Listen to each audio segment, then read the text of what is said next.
What's up, y'all? This is the Gospel according to Mark with a C. He is I, and I am he, just taking some time to tell you what's on my mind. Check it out. I want to say welcome to all of the new subscribers. I really appreciate that, guys. I really appreciate you, being somewhat remotely interested in anything that I have to say. I thank you for that. And I want to thank all of the people on the last video who shouted me out, for my birthday. Like I said before, you guys really humble me with that, and it really means a lot. I can't even put it into words. I thank you so much for that. And all of the commentary, I read as much of it as I possibly can, and you guys, you come up with some of the fucking best, man, some of the best comments, some of the best scenarios, especially when it comes to Star Wars. It's like I've seen so many different scenarios and theories and opinions, and it's just amazing how many creative minds there are out there, and also all of the opinions. It's incredible. I just want you guys to know that in my comment section, on this little channel of mine, I don't believe in preaching to the choir. I don't believe in just like being surrounded by a bunch of yes people. I'm not afraid to disagree, and I'm not afraid for people to disagree with me. The only thing I ask is that people come on and they're respectful. And that's been a challenge for a few people, not a lot. The overwhelming majority, I really do thank you for expressing yourselves right and well, even when you disagree with me. I just love it, and it's good, man. But then there's those select few who can't seem to be able to express their opinions or their differences of opinion without being disagreeable, without being rude and downright disrespectful. Look, man, on the last one, when I was talking about, fuckface Ryan Johnson, and how I believe that he disrespected Mark Hamill in front of that audience, which included children, since some of you needed to be spelled out, actually one in particular. You said audience, you didn't say children. What the fuck do you think was in the audience, man? We're talking about a Disney film, right? But anyway, this guy, man, I love you, man. I love you. You're free to express your opinion. It's all good with me, man. But I just love the part where you said something like, you should learn the facts before you start flapping your lips. You should watch the video. Well, I watched the video and I know the facts. So,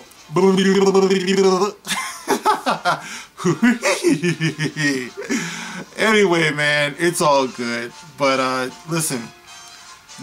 Sometimes, you can find yourself in troll territory, and if you start wading into those waters, those troll waters, then you run the risk of getting your comment discarded, because there's no need for it. Like I said before, we can have a conversation, we can exchange ideas, but don't be fucking rude, man. Don't be a dick, because I'm not being a dick. So why should you be a dick? Don't be a Ryan, okay? I know the man was kidding. I know he was playing. It says it on the fucking article. It says that people were laughing. But sometimes you can still be disrespectful, okay? But anyway, I'm not going to get into that. Right now, I want to run down a quick list of some of my favorite moments from the original trilogy, because we spend a lot of time talking about what we don't like in Star Wars. But as a famous philosopher said, sometimes you shouldn't fight what you hate, you should save what you love, or some type of shit. I don't know. But anyway, I'm gonna run down this list real quick, okay, guys, because it's late, it's the end of the week, I'm tired, so here we go. These are the things that I appreciated the most about the original trilogy. These are some of my best memories of the original trilogy, alright? I got 12 of them. There's a reason why I got 12 of them, because there were 3 movies and it makes it easier to divide, okay? So anyway, here it goes. 12 of the best things that I remember about the original trilogy. They give me the warm fuzzies. Number 12, Mos Eisley Cantina, better known as the Creature Cantina. Loved it, man. We all remember the music when they went in there. All of the original characters, and all of the images and the music and the overall atmosphere. Like I remember, what was it, Hammerhead. I remember when I saw Hammerhead in there, and I just had to get the action figure. And of course, that's where we met Han Solo for the very first time. There was also another part in there that I loved. When Luke went up to the bar, and the guy is there, and he says something like, he doesn't like you. I don't like you either. You better watch yourself. I say that all the time to certain people in my life. You know what I mean? So I quote that scene, man. It's ill. But anyway, number 11, the speeder bike chase on Endor, Return of the Jedi. Loved it, man. Loved it. I see them. Wait, Leia! Remember, Leia was the one that first took off on the speeder after the stormtrooper to stop them from reporting them from being there. And Leia was such a badass, man. You know, so she jumped on the speeder, went after him. And, you know, Luke jumped on the back also. That was just the craziest chase scene, man. And I just loved it. It was so exciting. All right, now we got number 10. Han goes out to save Luke on Hoth. This was at the beginning of Empire Strikes Back. And it just showed you how fucking cool Han Solo was and how, I guess, dedicated he was at this point to his friends. Because I remember one of the rebel officers said to Han, "It's sub-freezing outside, nothing could survive that." And Han was just like, "Yeah, my friend's out in it." And then the officer says, "It's too cold, you'll die out there." And Han says, "Well, then I'll see you in hell." And I just thought that was just, it was just great, man. It's like, I wish I had a friend like Han Solo, boy, you know, because he wasn't afraid. He went out there and it was just, it was the best, bro. You know, like, I just love that whole scene, that whole scenario. It just showed how tough Han Solo was, you know. All right, so now we got number 9. Luke and Leia swing across the divide. This was in A New Hope. And remember, the stormtroopers were chasing after Luke and Leia. And the platform was going in, and they were going to fall. And they had to swing across. And I thought it was so cool because there was a point where I guess Leia kissed Luke, and the music, I think it was violins, it did this real, like, really thrilling sound. Like, it reminded me of the old Errol Flynn movies, Robin Hood, swashbuckling, and Luke and Leia swung across, and I just thought it was just so thrilling, man. It was just great, you know, and as a child, blew my mind. Loved it, loved it, loved it. All right, where are we at now? Number 8. I don't believe it. That is why you fail. This was in Empire Strikes Back. All right, and this was when Luke was trying to raise his X-Wing fighter up from the murky swamp, and he gave up before he was able to do it. He was trying to use the Force, and he was walking away, he was frustrated, and then before you know it, here goes Yoda. He's raising his little hand, and the X-Wing is rising up from the swamp, and you have R2 in the background. Luke turns around, and his X-Wing is totally above the swamp, you know, and he's just like, I don't fucking believe it. And Yoda is like, "Yeah, that's why you failed, dumbass. Get back to training." You know what I mean? So that was another great moment. Let's see, number 7. It's a trap. Now we all know what those 3 words mean. We must be talking about Admiral Akbar. This was in Return of the Jedi when the rebels were making a run on the second Death Star, and they realized that it was operational. And I remember Lando was coming in, and he's like, "That thing's operational!" And they had to break off the attack because it was a trap. And another crazy moment, man. You know, I just fucking loved it. Number 6, Vader strikes down Obi-Wan. This was in A New Hope, and we had Darth Vader and facing his old master Obi-Wan Kenobi for the first time in God knows how long. And there was a little subtle look between Obi-Wan to Vader and Luke that I always loved. You know, Obi-Wan sees Luke run up, and he looks at Vader, and then he looks back at Luke to make sure that Vader is seeing him, because I think part of his destiny was to bring those two together. So once he brought them together, that's when he puts up his lightsaber and he gives himself up to the Force. You know, it's not like Vader beat him or anything like that. It's just that he realized that his job was done, and it was time for him to become one with the Force. So there was that. Love that scene. Number 5. I love you. I know. We're talking about The Empire Strikes Back. Han is about to be put into carbonite. Leia has been fending off his advances for the entire movie, playing hard to get. Han is about to get frozen. She can't control it any longer. She decides that she wants to confess her love to Han. And of course, Han, being the scoundrel that he is, being the G, being the gangster that he is, he's just like, "I know. Now you tell me." You know what I mean? So even as a kid, I thought, damn, that's so badass. You know, just loved it. All right, now we're moving on. Number 4. This was in Return of the Jedi.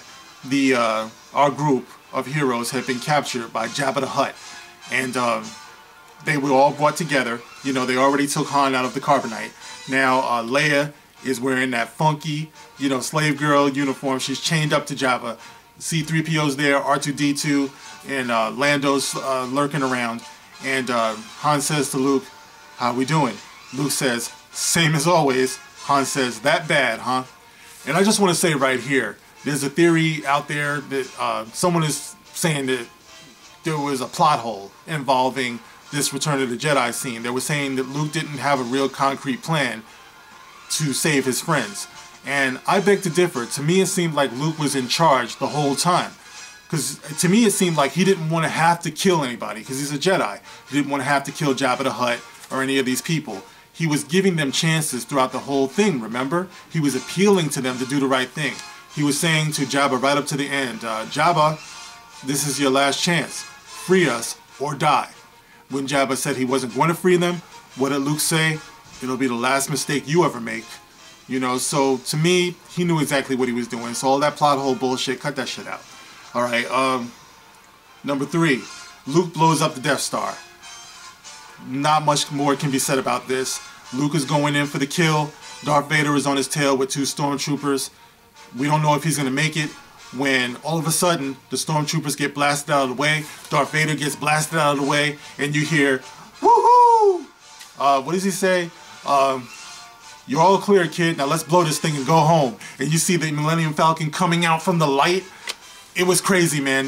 That moment just blew my mind. You know what I mean? So, and then Luke takes a deep breath, and he goes for it, and it's boom! You know, blows up the Death Star. It was great, man. Oh my God. Okay, now we got number 2. I am your father. Empire Strikes Back. This is the one that knocked everybody on their ass. When you found out that Darth Vader was Luke's father. Now, up until then, remember, they had their fight, you know what I mean? And Luke got his hand cut off. And as a child, man, I didn't know. It's like I really thought that Luke he'd had it, man. He looked fucked up, right? So I thought he was going to die. What I didn't expect is for Darth Vader to offer him a job and to tell him that he was his father. That was crazy. I couldn't believe it. And when Luke was like, "No, that's impossible. I'll never join you," I'm like, oh, this is horrible. And then he dropped and he fell. And then later on, when he was aboard the Millennium Falcon, after Lando and Leia picked him up, Darth Vader is force calling him. He's like, "Father," no, he's like, "Son." And Luke jumps up. He's like, "Father." And I'm like, ooh, it's true. He is his son. And, you know, so many years later, man, it still gets me when I watch that scene. And I remember the first time I watched it with my son, and I was just waiting. I was waiting for the reveal, and I was just watching my son, just waiting to see his reaction. And my son was blown away. He was like, "Oh!" And I was just cracking up. It was great, man. I tell you, I love it. All right, so let's see. Number one, Luke faces the Emperor in Return of the Jedi. When Luke faces the Emperor, it was such a tense scene. It was so suspenseful. I had no idea. It looked like everything was falling apart. The Emperor was showing Luke the rebellion was going into a trap, and he anticipated everything. And Darth Vader, you know, he had him where he wanted him, and the Emperor was now offering Luke to turn to the dark side, to join them. And I almost kind of thought he was going to do it. You know, and Darth Vader read Luke's thoughts, and it revealed to him that Leia was Luke's sister, was Darth Vader's daughter. And when Darth Vader said that if I can't turn you, I'll turn your sister, and Luke was just like, "No!" And he goes out and he starts swinging on him, and he starts lashing out on, like, in anger. I was like, yo, Luke's about to turn over to the dark side. And he just keeps slashing at him and slashing at him and slashing at him. And finally he cuts off his hand, and Darth Vader is like, "Ah!" And you never heard Darth Vader in pain before. You never heard him yell before. But he did. And he's all fucked up and everything. And then the Emperor is like, "Yes, yes, yes. You're going to be my bitch the way your father was my bitch. And pick up your lightsaber and join me." And just at that moment, when it looks all bad because Luke says, no, I'm never going to join you. This is the real Luke now. This is not Jake. This is real Luke. And Luke says, I'm never going to join you. I'm a Jedi, as my father was before me. And the Emperor's like, okay, if you're not going to join me, you're going to die. You know, so then the lightning is encasing all over Luke and everything. And his father, you know, his father, Darth Vader, is just like, I can't let this happen to him the way it happened to me. So he picks up the Emperor. We all know what happened. I don't even know why I'm recapping all this. But anyway, then later on, Darth Vader is doing that fucked up sound. You know, we're used to, over the course of the last 3 movies, we're used to hearing Darth Vader like, but now he's like,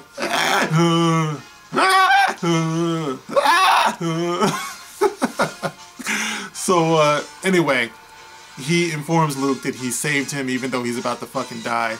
And, you know, everything just went the way it was supposed to, man. It was just such a wonderful beginning, middle, and end. It was a hero's journey in the most classical sense of the term. You know, later on, Luke is reunited with his friends. They're all happy. You know, they're all joyous. He sees the Force ghosts, of course, of Anakin, Obi-Wan, and Yoda. You know, and it was just one of the best memories of my life, you know, experiencing the original trilogy.